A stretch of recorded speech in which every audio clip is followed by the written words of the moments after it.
que vai valer a pena? Eu creio. Eu creio.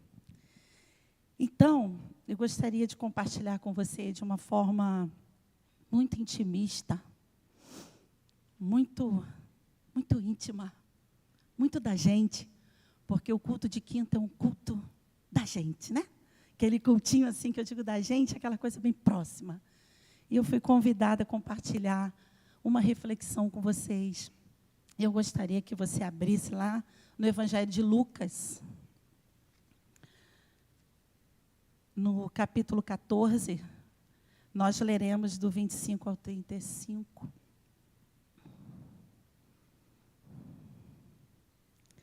Evangelho de Lucas, capítulo 14, do 25 ao 35. Vamos orar? Vamos aproveitar esse nosso coração e vamos orar, né?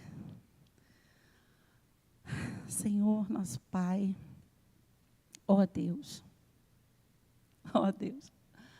nosso coração está transbordante na Tua presença, Senhor, porque, a despeito da maneira como entramos por essas portas, Senhor, o Senhor é o Deus que tudo vê, o Senhor é o Deus que tudo pode fazer, o Senhor é o Deus que cuida, é o Deus que zela pelas nossas vidas, Pai. Então eu quero, junto com os meus irmãos nessa noite, primeiramente agradecer a Ti pela nossa vida. Agradecer pelo Teu infinito e incondicional amor, que independente de nós, o Senhor está sempre conosco. O Senhor não desiste de nós. E nós cremos, como foi falado nessa noite, como foi entoado no louvor, vai valer a pena permanecer contigo, Pai. Senhor, em nome de Jesus, se houver nesse lugar algum coração entristecido, decepcionado, querendo desistir de caminhar contigo, não vendo luz no fim do túnel, vivendo um desespero na alma, Senhor, eu profetizo com a igreja nesse momento, que essa vida será restaurada em nome de Jesus, que esse coração sairá desse lugar alegre, regozijante, convicto de que vai valer a pena permanecer em Ti, apesar das lutas, apesar dos sofrimentos, Pai. Muito obrigada, Senhor. Muito obrigada por esse momento. Um momento tão bom, um momento tão gostoso, um momento que o Senhor nos carrega no colo, nos abraça e fala, filho, filha, eu sou contigo.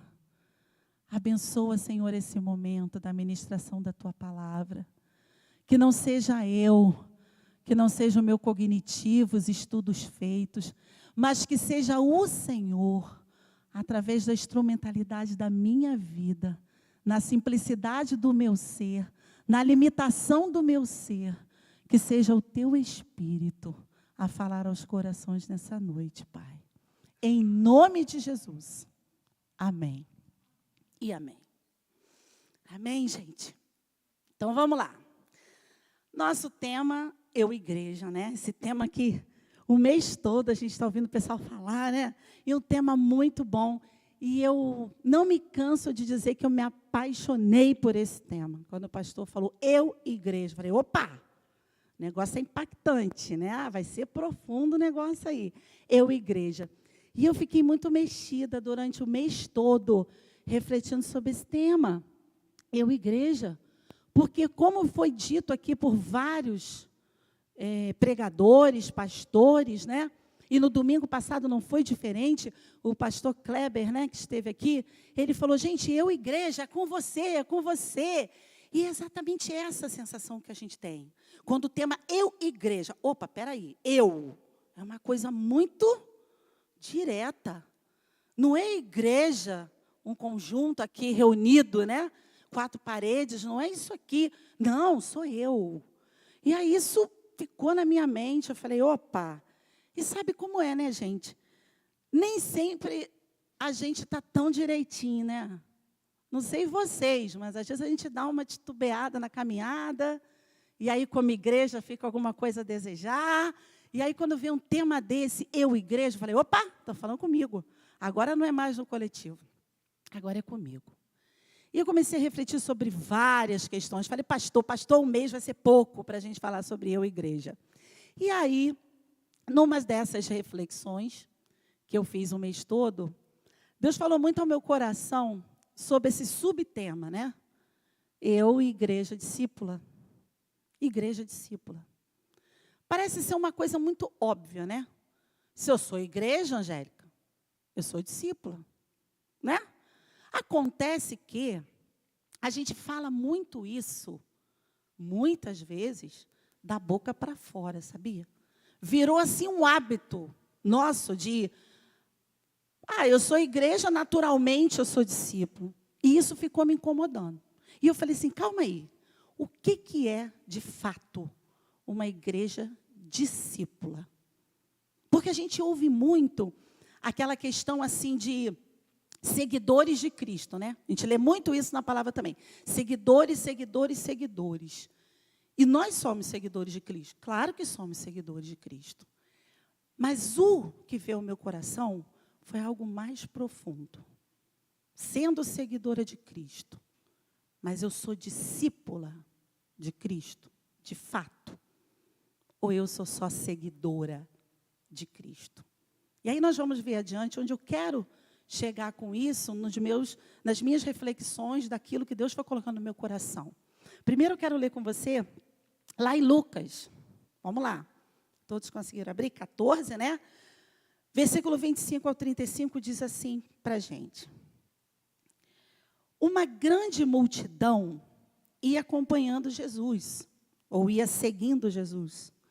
Este, voltando-se para ela, para a multidão, disse: se alguém vem a mim e ama seu pai, sua mãe, sua mulher, seus filhos, seus irmãos e irmãs, e até sua própria vida, mais do que a mim, não pode ser meu discípulo.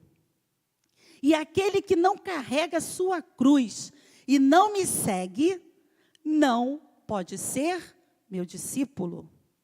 Qual de vocês, se quiser construir uma torre, primeiro não se assenta e calcula o preço para ver se tem dinheiro suficiente para completá-la? Pois, se lançar o alicerce e não for capaz de terminá-la, todos que a virem rirão dele, dizendo: este homem começou a construir e não foi capaz de terminar. Ou qual é o rei que, pretendendo sair à guerra contra outro rei, primeiro não se assenta e pensa se com 10.000 homens é capaz de enfrentar aquele que vem contra ele com 20.000? Se não for capaz, enviará uma delegação, enquanto o outro ainda está longe, e pedirá um acordo de paz. Da mesma forma, qualquer de vocês que não renunciar a tudo o que possui, não pode ser meu discípulo. O sal é bom, mas se ele perder o sabor, como restaurá-lo? Não serve nem para o solo, nem para adubo, é jogado fora. Aquele que tem ouvidos para ouvir, ouça. Amém? Amém. Na minha Bíblia, na minha versão... Essa água é minha? Se não for também está bom. Então, na minha Bíblia, na versão NVI, está intitulada essa passagem assim: o preço do discipulado. Mas tem outras versões que podem dizer assim, por exemplo, a João Ferreira de Almeida diz: o serviço de Cristo exige abnegação. A linguagem de hoje vai dizer as condições para seguir Jesus. Fato é que todas as versões vão convergir para o mesmo foco, que é o preço do discipulado. E aí eu quero começar, assim, pensando com vocês, eu queria que vocês caminhassem comigo nesse pensamento, de que tudo na nossa vida tem um preço e um valor. Você já parou para pensar nisso? Tudo na nossa vida tem um preço e tem um valor. Nós fazemos cálculos de custos o tempo todo na vida da gente. Para só para pensar um pouquinho. O tempo todo a gente está fazendo cálculo de alguma coisa, quanto vai custar alguma coisa, né? E esses cálculos que a gente faz, a gente pensa que eles estão só linkados à vida material. Pensa comigo, você quando acorda, né? Nós acordamos, e aí a gente vai para o banheiro, né? Básico, aquele momento.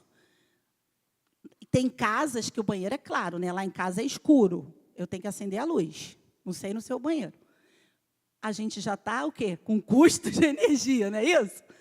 A gente sai apagando tudo para a energia não ficar cara. Nós vamos tomar um café da manhã, fazer refeições, tem custo. Se você sai para trabalhar, pega uma condução, tem custo. E aí você tem que suprir as necessidades básicas da sua vida, tem custo. Então, custo é uma coisa que nos acompanha o tempo todo. O tempo inteiro a gente está conectado ali para reduzir custo, para não sei o quê, porque tudo tem um preço. Mas aí a gente tem essa mania de achar que preço é só na nossa vida material. Mas não. Na nossa vida espiritual, nós também temos custos. E a Bíblia aqui nos mostra, como está bem intitulado, né? O preço do discipulado. O serviço de Cristo exige abnegação, então vai ter um preço. As condições para seguir Jesus, as condições, então vai ter um preço. Mas a gente às vezes não para pensar nisso. A gente se preocupa com tantas coisas para ficar tudo redondinho, bonitinho, que quando chega na nossa vida espiritual, a gente não para pensar que ela não pode ser administrada de qualquer forma, de qualquer maneira, porque ela também tem um preço e um valor. Aí você me diz assim, Angélica, mas preço e valor não é a mesma coisa? Pode ser que você pense que sim. Qual o preço? Qual o valor? Tudo a mesma coisa. Não é não. Sabe o que é preço? Preço é quanto você paga por algo. Isso é preço. E valor é o que você ganha quando você paga por esse algo. Isso é valor. Conseguiu entender? Então, o preço, eu pago um preço. Pode ser monetário ou não. No nosso caso aqui de seguir a Cristo, nós vamos pagar um preço que Ele não vai nos cobrar um valor monetário para segui-lo. Mas existe um outro tipo de preço, que a gente às vezes não para pensar. Mas também existe um valor. Então, o preço que eu pago vai me ser retribuído um valor. Aquilo que eu recebo de Cristo. Aquilo que eu recebo com relação ao preço que eu paguei. Entendeu? Então, quando eu encaro a minha vida cristã de forma barata, de qualquer forma, com bagatela, como que eu... Não é que Deus faça barganha com a gente, não é isso. Deus não depende disso para operar na nossa vida. Mas Ele espera que a gente pague o preço. Tá? E o preço do discipulado, gente, é diferente do preço do seguidor. É diferente. E nós vamos ver isso no decorrer do texto. Mas, de repente, você me pergunta assim, mas por que pagar um preço pelo discipulado se a salvação é de graça? Jesus me salvou de graça. Favor, né? Me deu a graça, favor imerecido, me salvou.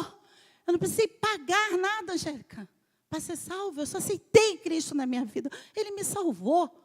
Então, por que essa história de preço?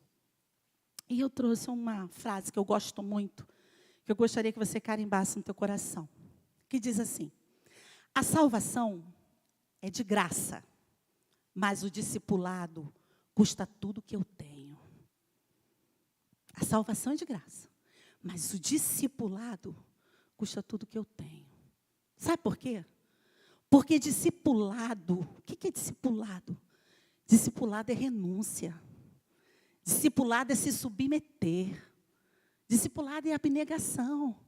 Discipulado é abrir mão, sabe, do egocentrismo, do egoísmo, dos meus prazeres, para servir a Cristo.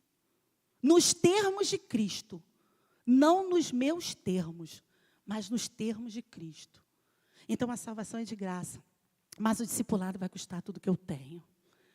E o texto vai representar isso para a gente, que o discipulado vai custar tudo que eu tenho.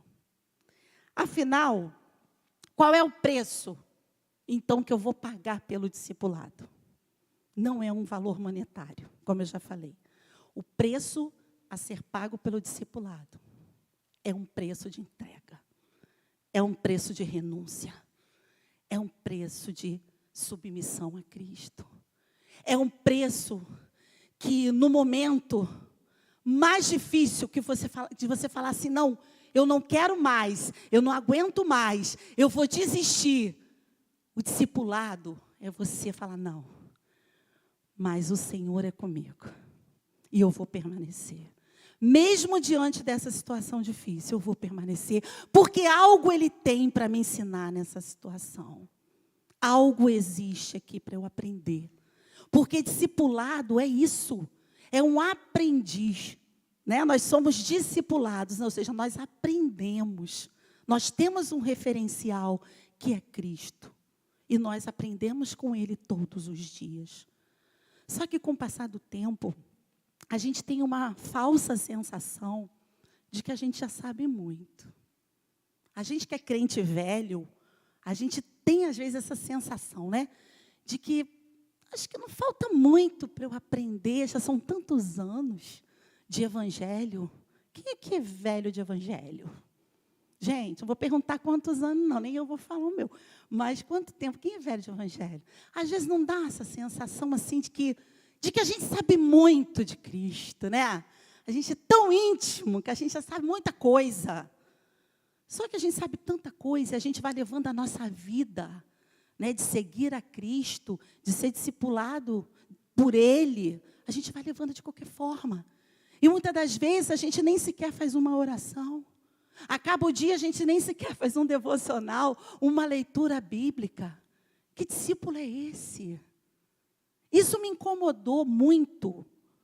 E eu não me envergonho no púlpito, porque aqui nós somos uma igreja com essa liberdade de rasgar o coração diante do povo e dizer, gente, isso falou comigo mesmo.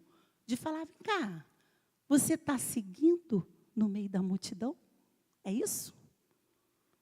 Ou você é minha discípula? Você é ou não é a minha discípula? Parece uma coisa boba, mas não é. E nós vamos ver que não é. Por quê? Eu quero falar com vocês primeiro sobre qual o valor que está atrelado ao preço que você paga pelo discipulado. Porque eu sei que você paga um preço.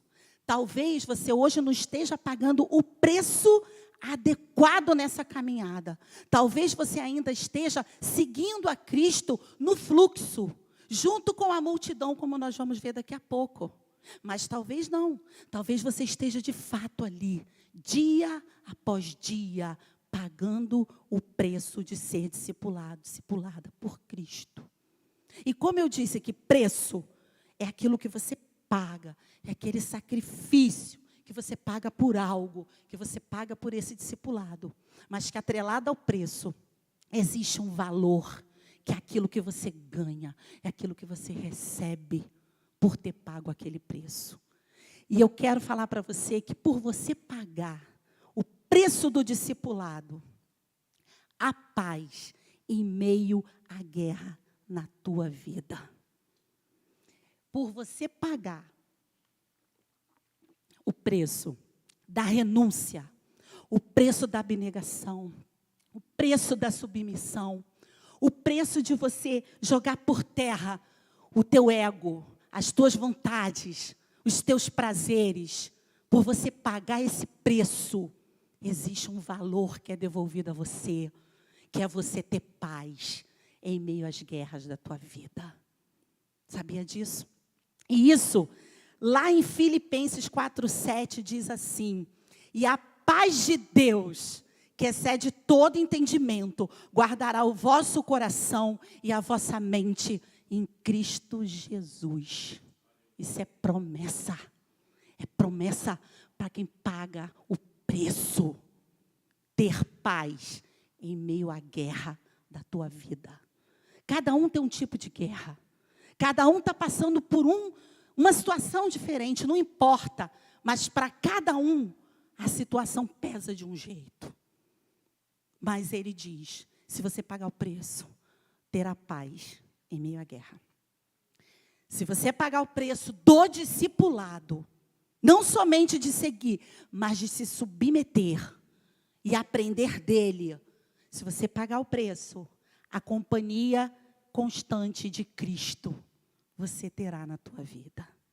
E isso se confirma em Mateus 28:20, que diz assim: eis que estou contigo todos os dias, até a consumação dos séculos.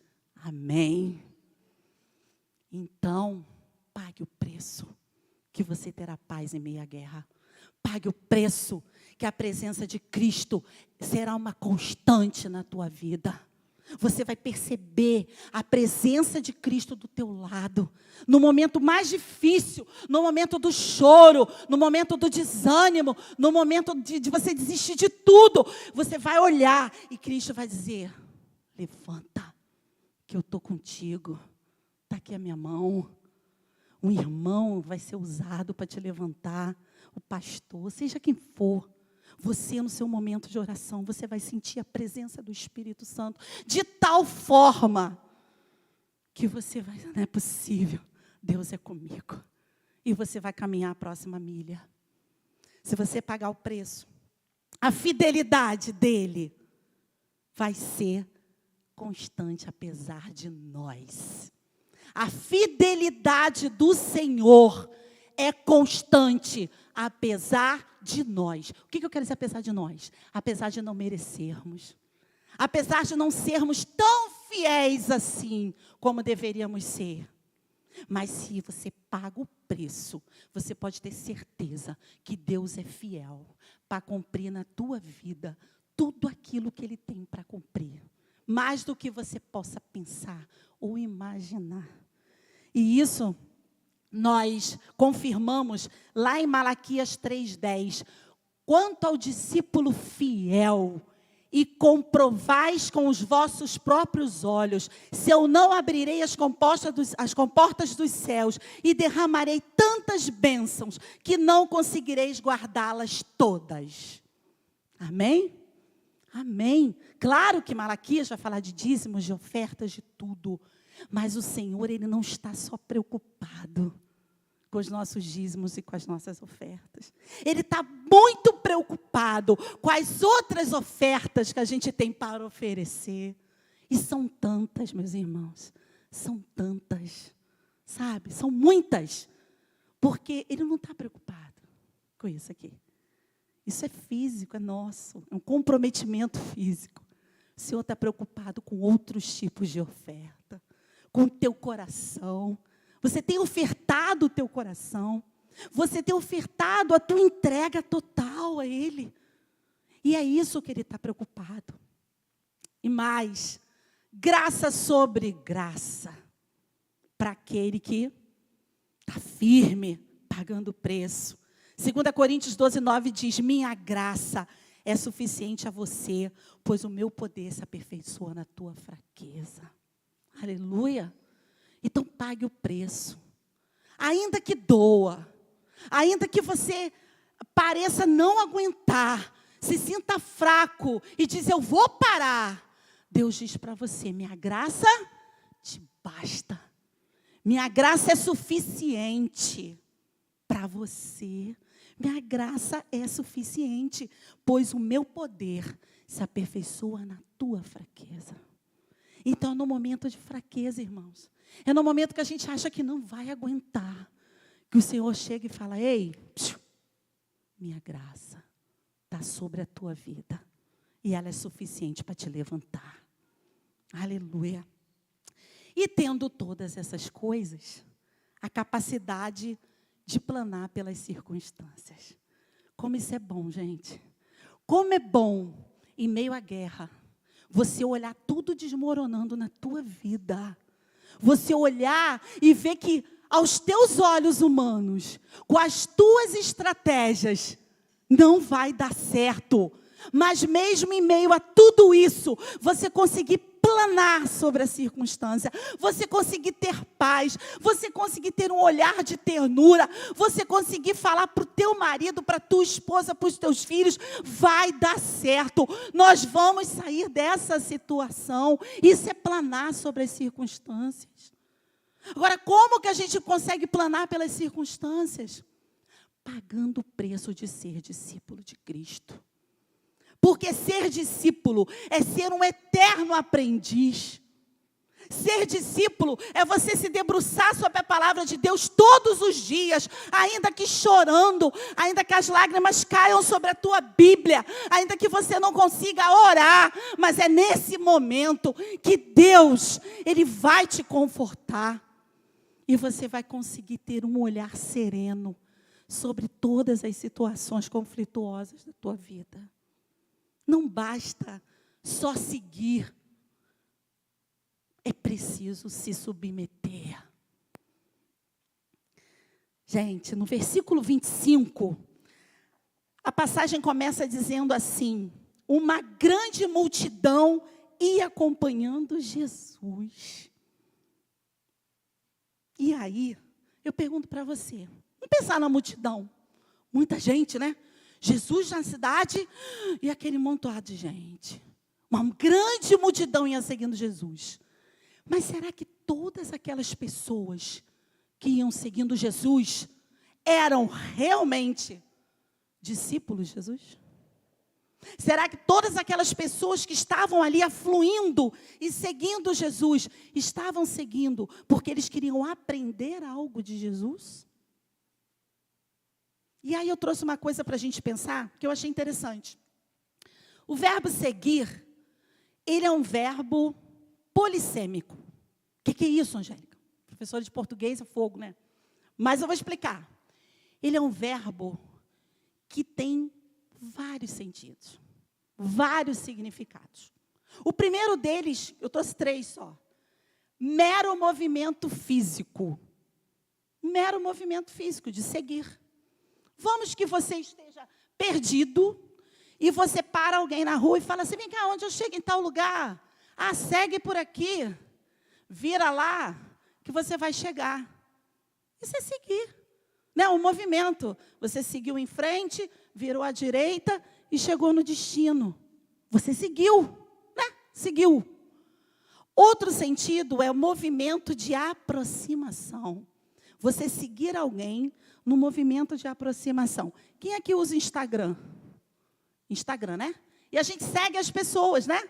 O que a gente faz? A gente segue pessoas que a gente admira, a gente segue pessoas porque ela tem um conteúdo que nos agrada, seja para o nosso trabalho ou para a nossa vida pessoal, não importa.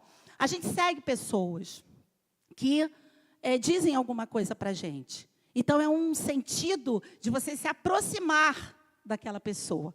Então, eu sigo a pastora, com os bolos maravilhosos da delícia da Elis, né? Eu sigo a pastora, então eu me aproximo dela, porque algo me interessa. Então, eu sigo. Agora, tem um outro seguir, que é um seguir que tem tudo a ver com a gente, que é um movimento exprimindo intimidade. É aquele seguir de você admirar, de você ter como referencial e de você imitar. Esse é o seguir a Cristo. É o seguir exprimindo intimidade. Então, é esse seguir que a gente tem na Bíblia falando, os seguidores de Cristo. Aquelas pessoas que admiravam, aquelas pessoas que imitavam, não todos, mas que imitação. Outros tinham como referencial, porque sabia quem ele era, sabia o que ele poderia fazer. Então, como seguidor, a gente tem várias vertentes do seguir, né? Então, o seguir para a gente, se a gente não tomar cuidado, acaba sendo um pouco vago. Por quê? Porque uma multidão o seguia. E pode ser que estejamos no meio dessa multidão. E qual é a nossa motivação nesse seguir? Porque o que é uma multidão? Uma multidão é um aglomerado de pessoas que não necessariamente tem comprometimento. Certo? É uma multidão. A gente imagina uma cidade, por exemplo, Alcântara, tem uma multidão, tem? Todo mundo ali, cada um está com a sua necessidade, ou com as suas necessidades. Cada um ali tem o seu foco. Pode ser que tenha o mesmo foco, mas cada um tem sua necessidade, é uma multidão. E assim é seguir a multidão. Não necessariamente a gente se compromete com a mesma causa. Não necessariamente a gente tem as mesmas necessidades. Então, a multidão, às vezes, é uma coisa muito genérica, uma coisa muito vaga. E o foco de Jesus, o foco em Jesus, é o mesmo foco para nós. Nós estamos aqui reunidos, toda a igreja, né, reunida, uma multidão. Nós aqui já podemos nos considerar uma pequena multidão. Todos nós temos o mesmo foco, que é Cristo. Mas será que a nossa motivação é a mesma? Será? Será que todos aqui estão motivados? Eu creio que sim. Motivados a pagar o preço, a se submeter, sabe? A tirar, a rasgar o ego, se submeter ao discipulado. Pode ser que estejamos numa situação tão anestesiada que talvez estejamos aí no meio da multidão, caminhando junto com todo mundo, mas não com a mesma motivação. Então, todos seguiam Jesus. Mas será que aquela multidão que o versículo 25 fala, que a multidão o acompanhava, será que todos o acompanhavam? Pelo que ele era ou pelo que ele poderia fazer? Esse é um questionamento que ficou no meu coração. Porque muitas vezes a gente pode se perder no meio da caminhada e a nossa motivação está mais voltada para aquilo que o Senhor, para aquilo que Cristo pode fazer na nossa vida, do que pelo que Ele de fato é. E quem é discípulo precisa ter a motivação de servi-lo simplesmente pelo que Ele é e não pelo que Ele pode fazer. Mas o nosso ativismo, a nossa correria, as nossas necessidades são tão grandes, que às vezes a gente se apega a Ele pelo que Ele pode fazer. Observe as orações. Estou me colocando, tá, gente? Às vezes nossas orações têm mais petições do que agradecimentos. Não é verdade? Às vezes a gente pede mais do que reconhece o que a gente já recebeu.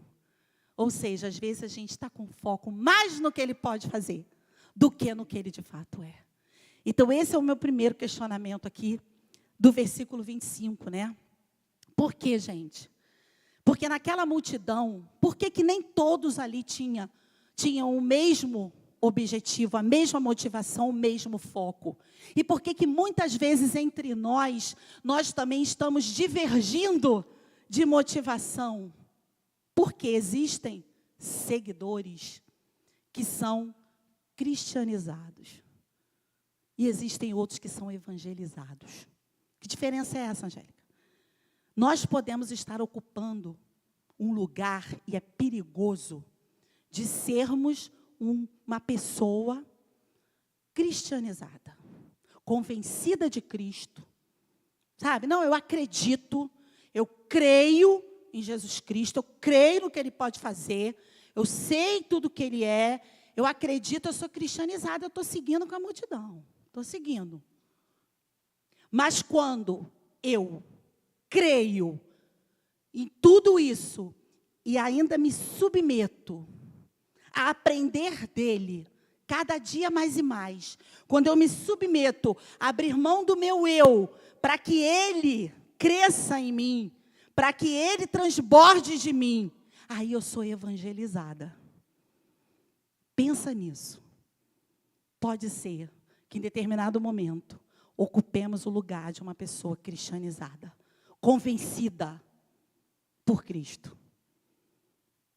Mas o nosso lugar, para o qual fomos chamados por Ele, é para o lugar de pessoas evangelizadas.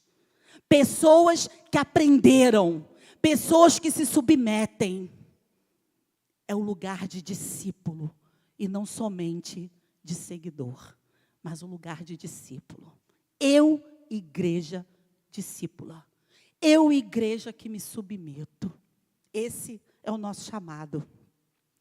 Mas o discipulado, ele precisa ser, como eu falei anteriormente, nos termos de Jesus, não nos nossos termos.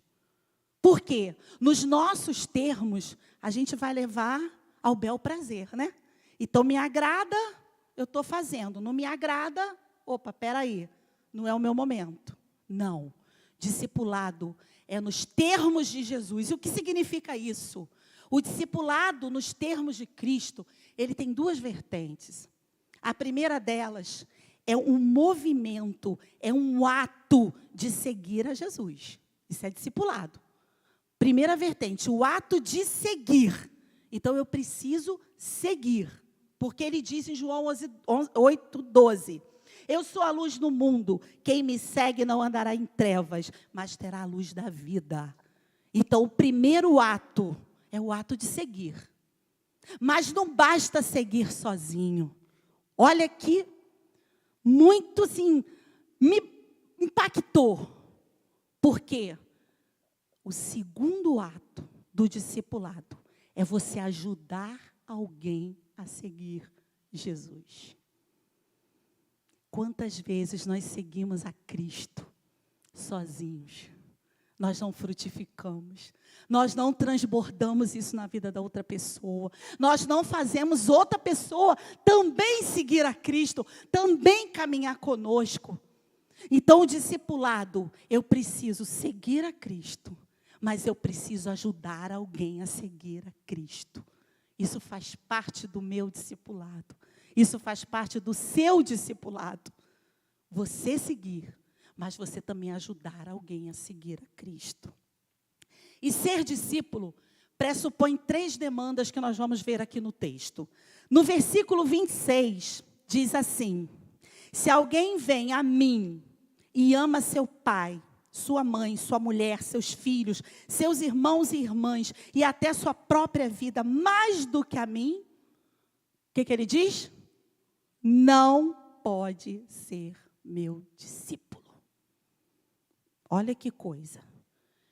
Então, versículo 26, qual é a condição? A primeira condição no versículo 26, para ser um verdadeiro discípulo, o discípulo autêntico, é amar a Cristo? Amar a Cristo é um certo tipo de amor. É um amor diferente. Porque ele não está dizendo aqui que você não deve, que eu não devo amar pai, amar mãe, amar irmão, amar todo mundo e amar a minha vida. Não está dizendo que eu não posso amar. Pelo contrário, Cristo é amor. E Ele prega o amor, e a gente precisa ser o amor em pessoa. Mas o que Ele diz aqui é se alguém amar mais. Se alguém amar mais, pai, mãe, filho, irmão e tudo, e a própria vida, mais do que a mim, ele diz, não pode ser meu discípulo. Então, a primeira condição, difícil, não é? Pode confessar, é difícil. Porque muitas vezes nós amamos tanto, mas tanto, mas tanto, que nós colocamos no pedestal. Não tem pessoas assim? Que colocam o filho no pedestal, o marido no pedestal, a mãe no pedestal, a casa no pedestal, sei lá, tudo, qualquer coisa no pedestal. e acaba idolatrando de tal forma que ama mais do que a Cristo. Irmãos, ele é enfático no versículo 26. Não pode ser meu discípulo. Vai seguir. Mas discípulo autêntico, não ame nada na sua vida mais do que a mim. Não ame. Sabe por quê, irmãos? Porque a nossa vida é dele. Tudo que temos é dele. É para ele. E é por ele. Porque se não for assim, nada disso faz sentido. Seu casamento não faz sentido se não for dele, por ele e para ele. Seus filhos não fazem sentido se não forem dele, por ele e para ele. Então, primeira condição é você ter um certo tipo de amor. Um certo tipo de amor é um amor diferente. É um amor que não mede, não se compara com os outros amores. E aí, trouxe algo para a gente pensar, né? O que determina o tipo de amor que vivenciamos é o objeto do nosso amor. Quando Cristo é o objeto do teu amor, ali, objeto do teu amor, nada se compara, irmãos. Você tem tudo, porque o objeto do teu amor é Cristo. Amém? Corremos o risco de amar a Jesus como se fosse mais uma pessoa ou mais uma coisa que disputa a nossa atenção. Nós corremos esse risco de levarmos a vida tão freneticamente que Cristo, ele passa a ser mais uma pessoa na nossa vida que disputa a nossa atenção. E quando isso acontece, Jesus, ele deixa de ser prioridade. Ele passa a ser mais uma coisa na tua agenda. Já viu? Que quando a gente, começa a seguir de qualquer forma, não se submete, não se deixa discipular, Cristo, ele deixa de ser prioridade. E aí, se der tempo, eu oro. Se der tempo, eu faço devocional. Se der tempo, eu visito. Se eu chegar em casa e não estiver cansado, eu vou para o culto. Mas se eu estiver cansado, eu vou descansar. E Cristo passa a ser mais uma coisa na minha agenda. Opa, hoje não deu para cumprir isso aqui. Então fica para cá, para outro dia, eu vou jogar para cá. Né? Então eu não fiz hoje, eu faço amanhã. E não é isso que ele espera de nós. Porque quem tem um certo amor, quem tem um amor diferenciado, ele não mede esforços. Ele não joga Cristo para segundo plano. Um seguidor, mero seguidor, ele pode fazer isso. Mas o discípulo não. O discípulo, ele abre mão do cansaço. Ele abre mão das vontades. Ele abre mão dos prazeres, mas ele diz, eu vou estar lá. Eu vou receber o que tem preparado para mim. Eu vou me submeter.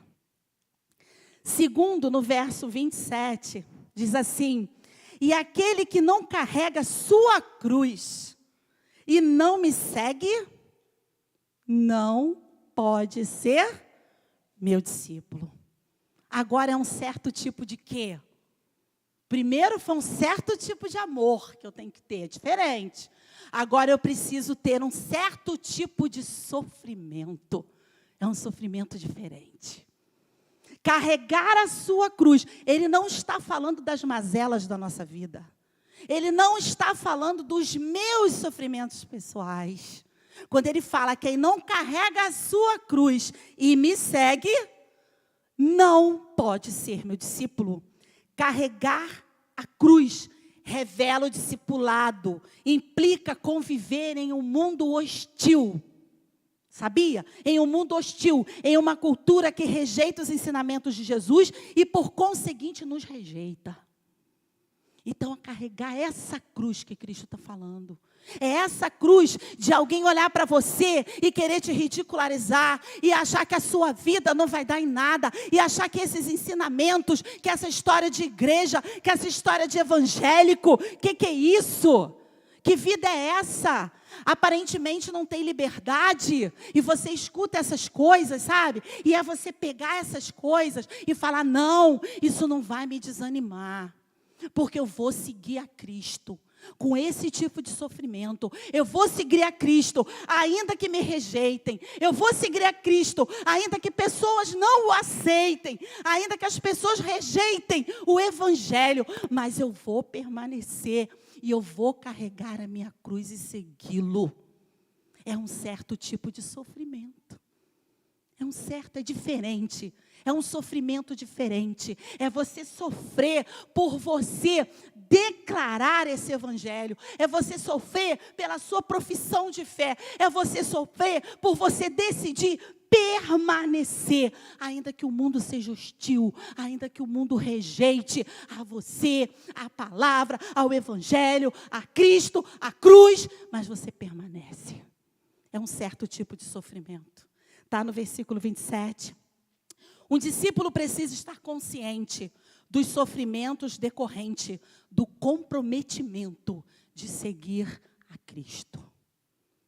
Quando nós não temos esse conhecimento, essa ciência, essa convicção de que seguir a Cristo nem sempre vai ser mar de rosas. Seguir a Cristo pode doer. Seguir a Cristo pode nos deixar assim, mas será que é isso mesmo? Não é, não é, não é? É.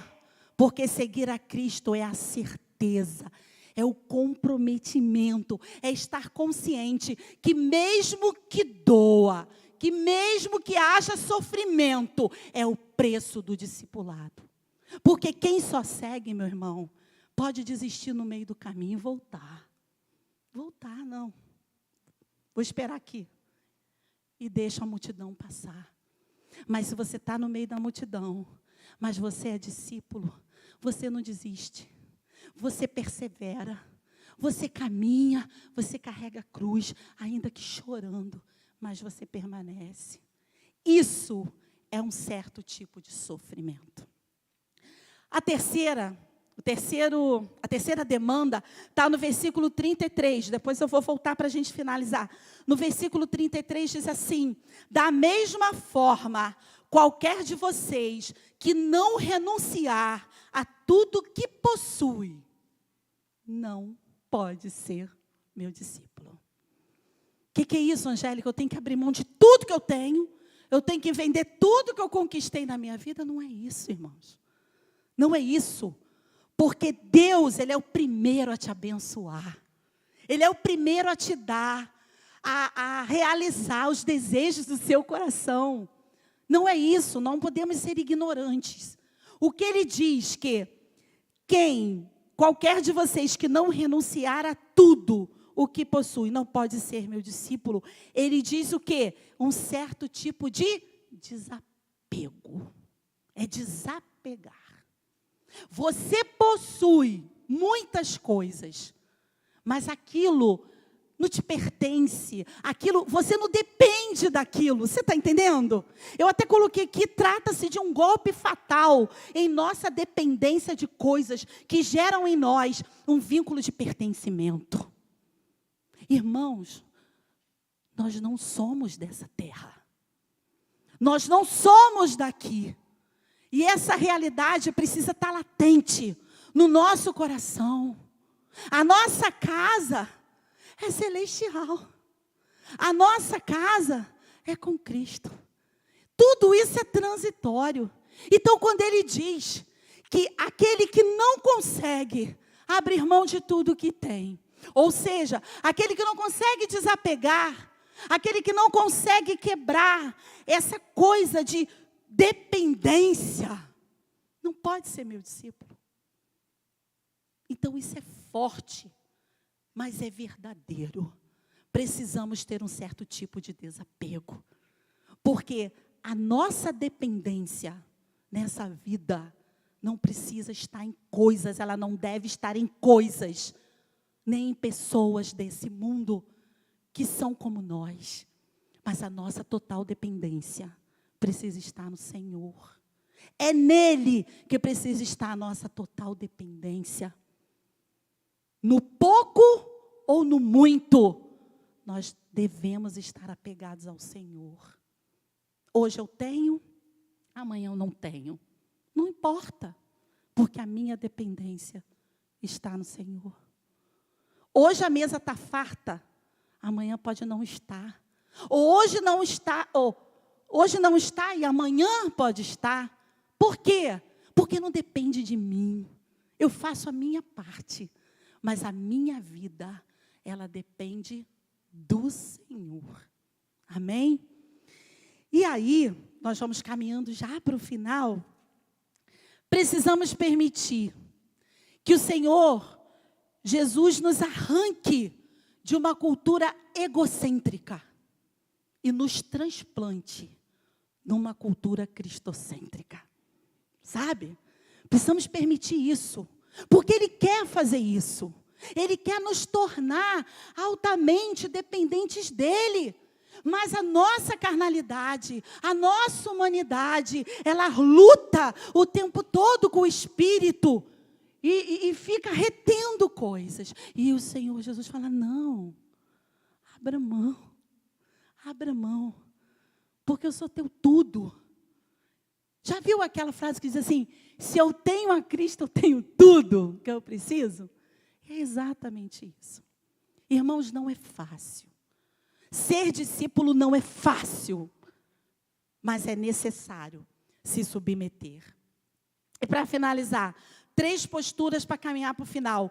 No versículo 28 a 30, ele vai falar de uma pessoa que quer construir, quem quer construir uma torre, né, primeiro se assenta e calcula o preço para ver se tem dinheiro suficiente, porque senão quem vê vai rir da pessoa e vai dizer, poxa, começou e não terminou. O que ele quer dizer aqui? Ser discípulo, essa parte fala de projeto pessoal. Ser discípulo exige de nós um projeto para ser discípulo. A gente precisa ter a sábia decisão de ser discípulo, não apenas por entusiasmo. Eu vou seguir a Cristo, e vamos lá, pastor, estamos juntos, e vamos fazer, e não sei o quê, e entusiasmo. Tá? Mas na hora mesmo de ser discípulo, de pegar junto no arado, de fazer, o entusiasmo foi. E a gente foge. Então, é o que ele está dizendo aqui. Ninguém ergue uma torre sem antes planejar. Então, para sermos discípulos, a gente também precisa ter um planejamento. E entender que quando a gente começa uma obra, a gente tem que ir até o final. Porque Cristo vai honrar. Tá? Então é isso. Eu vou correr um pouco porque a gente já está um pouquinho ultrapassado. No versículo 31, 32, ele vai falar do rei. Qual rei que ele vai à guerra? Ele vai combater um outro rei. Mas aí ele primeiro senta e vê se ele tem condições de entrar num combate com outro rei. Agora, se ele percebe que ele não tem condições, o que ele faz? Ele faz um acordo de paz. Então, ele calcula a batalha. E quando ele percebe que ele não vai ter condições, ele pede o acordo de paz. A sabedoria desse rei está em refletir sobre o que é mais importante. Em ambos os casos, ele perderia algo, se você raciocinar direitinho. Ou ele perderia a vida, ou ele perderia o domínio. Porque se ele fosse para a guerra sem condições de lutar com aquele rei, ele poderia morrer. Agora, se ele não for, ele perde o domínio. Então, de qualquer forma, ele perderia alguma coisa. Mas ele decidiu perder o domínio, porque considerou a vida mais importante do que o poder de dominar. Quantas vezes nós arruinamos relacionamentos, porque nós não reconhecemos que nós não temos condições de guerrear. Sabe? Mas a gente insiste em ficar ali guerreando no relacionamento e brigando e ofendendo e fazendo 1000 coisas. E quando a gente percebe, a gente quer ter o domínio de qualquer forma. Mas esse rei nos ensina que quando a gente não tem condições, quando a gente vê que não é a razão que tem que ser mais importante, mas a vida. Não é a razão, mas a minha santidade. Não é a razão, mas é o meu testemunho. Então eu peço um acordo de paz. Peço um acordo de paz. E discípulo é isso.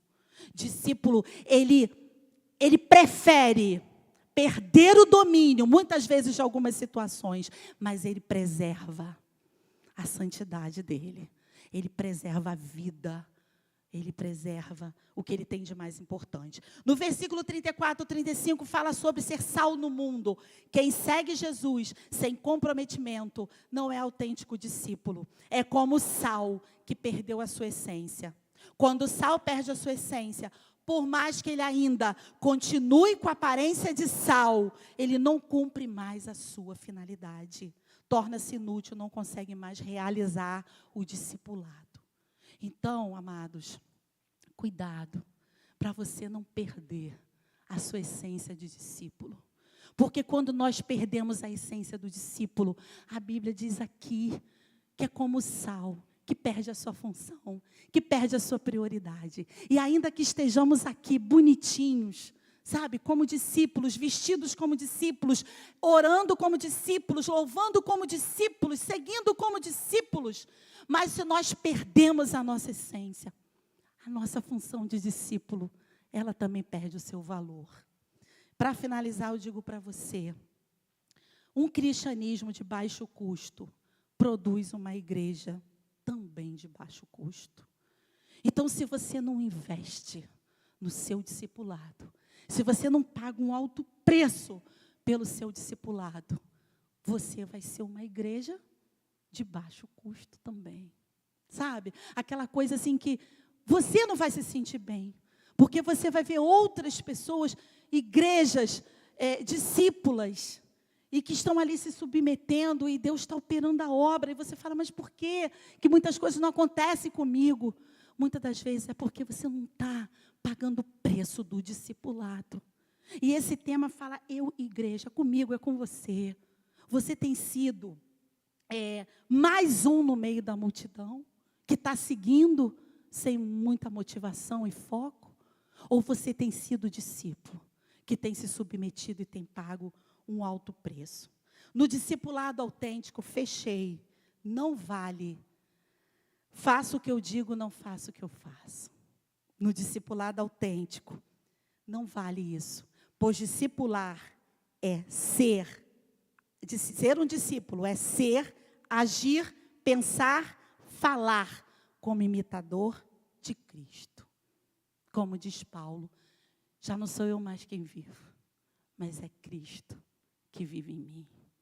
Então, que esse seja o nosso objetivo maior de estarmos aqui. Que não seja o objetivo de seguirmos meramente no meio da multidão, mas que seja o objetivo de se submeter e falar, não, eu vou pagar o preço. E eu vou ser igreja discípula. Eu vou seguir Cristo. E eu vou ajudar pessoas a seguirem Cristo. Porque eu sou igreja discípula. Amém? Amém.